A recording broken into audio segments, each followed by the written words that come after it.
नाही डॉली. अयो अयो धावा धावा धावा कुणीतरी वाचवा धावा धावा. मावा तिच्या आईला आता गावात आणि मावा कोण निघतय? हा आवाज तर मला दिनेच्या घरातनच येतोय.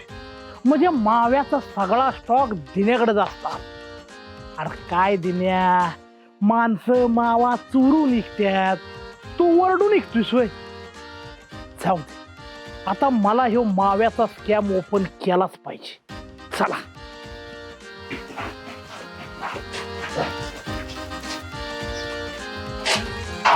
अयो अयो अयो लागतंय डोली अगं मारू नको लागतंय. आईला ह्यो माव्याचा नाही तर माराचा प्रकार आहे वाटतं.